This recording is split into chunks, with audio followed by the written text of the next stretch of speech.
Shalom. Selamat pagi. Sate pagi hari ini bertemakan ngapain dia ada di sini.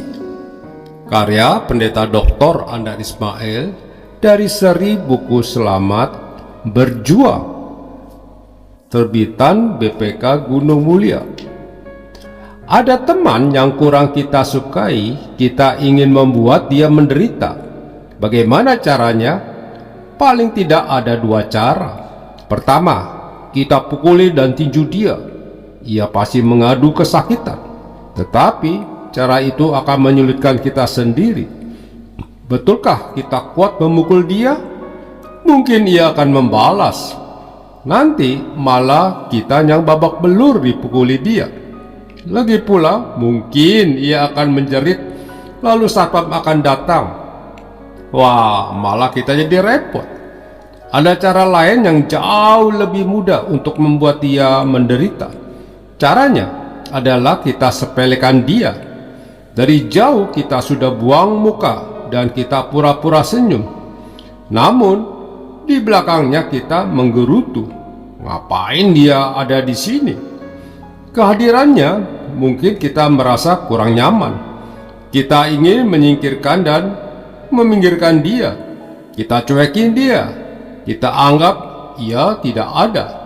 Teleponnya tidak kita jawab dan suratnya tidak kita gubris. Semua teman lain kita undang kecuali dia. Ia tidak diikutsertakan. Ia tidak masuk hitungan. Kita singkirkan dia keluar lingkaran. Cara itu lebih mudah, bukan? Lagi pula lebih ampuh. Ketika dia tahu bahwa dia tidak diikutsertakan, ia akan kecewa. Ketika ia disepelekan, ia akan tersinggung. Ia akan sedih dan sakit hati. Nah, itu berarti dia menderita. Kita puas karena berhasil membuat ia menderita. Itulah khasiat dari penolakan dan penyingkiran. Itu merupakan senjata yang mudah, namun ampuh untuk menyakiti hati seseorang. Kita tolak dan singkirkan dia. Oleh sebab itu, di dalam Alkitab terdapat banyak cerita tentang kelompok tertentu yang disingkirkan. Yang disingkirkan adalah kelompok yang dianggap berkeyakinan sesat. Di mata penganut agama Yahudi, orang Samaria adalah minoritas dan mazhab yang sesat kepercayaannya. Akibatnya orang Samaria dibenci dan didiskriminasi. Kelompok yang beda orientasi politiknya juga dijauhi dan disingkirkan, termasuk mereka yang bekerja untuk kepentingan pemerintah kolonial seperti pemungut pajak. Contohnya adalah Zakheus, yang juga menjadi sasaran empuk untuk disingkirkan adalah mereka yang dinilai bermoral rendah dalam bidang seksual. Oleh sebab itu, kita menolak mereka. Mereka harus berada di pinggir atau di luar lingkaran.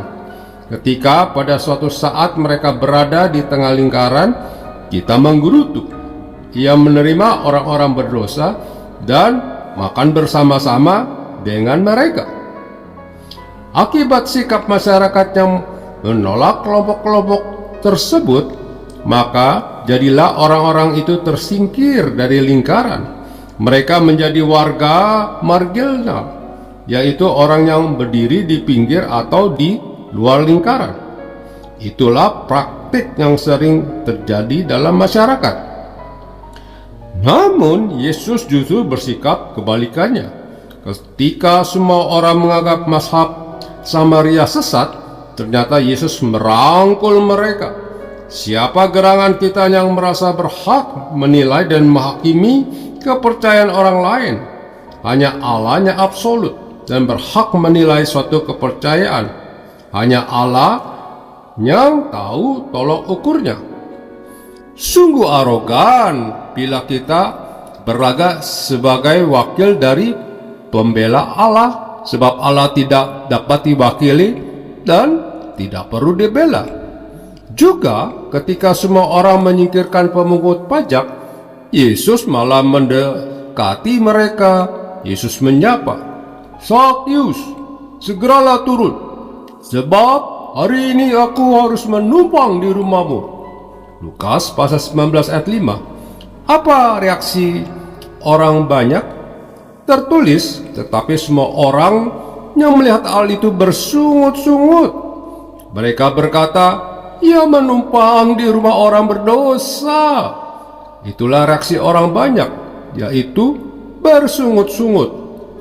Demikian juga ketika semua menolak seorang perempuan yang terkenal sebagai seorang berdosa. Yesus malah menyambut dia. Orang-orang pun menggerutu.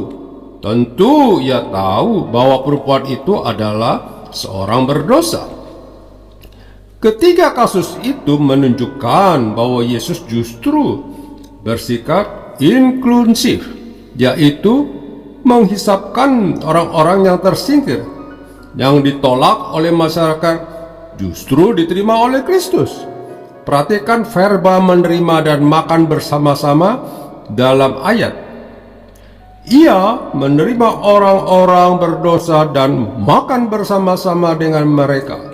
Lukas pasal 15 ayat 2. Gereja adalah komunitas orang-orang yang meneruskan gaya hidup Yesus, yang menerima, menyambut, dan merangkul. Orangnya berkeyakinan teologi apapun, berpaham ideologi apapun, dan berorientasi seksual apapun diterima oleh gereja. Gereja melayani baptisan, komuni, pemberkatan nikah, dan ibadah pemakaman bagi semua orang yang memerlukan tanpa perbedaan. Mereka pun dapat terhisap sebagai penatua, pendeta, guru sekolah minggu, atau lainnya. Lalu kita menggerutu, bagaimana dengan orang yang pernah bercerai? Bukankah mereka melanggar firman di Matius pasal 19 bahwa apa yang dipersatukan Allah tidak boleh diceraikan oleh manusia? Benar, tetapi bukankah kita semua pun tiap hari melanggar firman Tuhan? Orang yang pernah bercerai sudah sangat menderita dan kini memerlukan rahmat Tuhan yang memulihkan hari depan. Mengapa orang yang sudah jatuh kita timpakan tangga? Kemudian kita menggerutu lagi, bagaimana dengan orang berdosa? Bolehkah mereka duduk di meja komuni? Kristus justru sedang menunggu mereka di meja itu.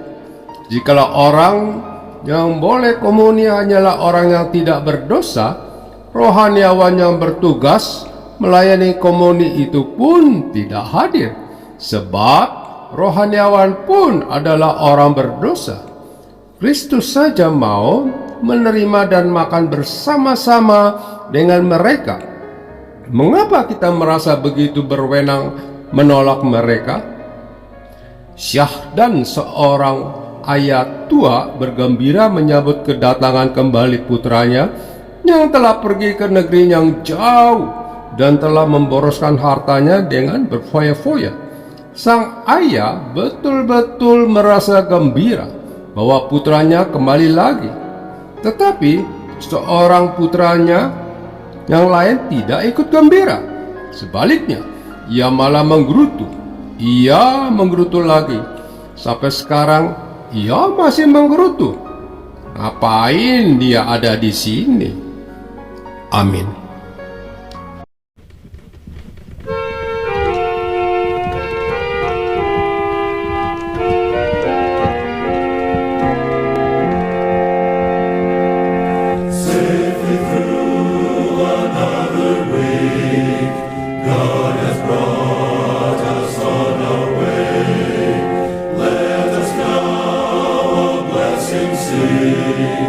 Waiting in his courts today.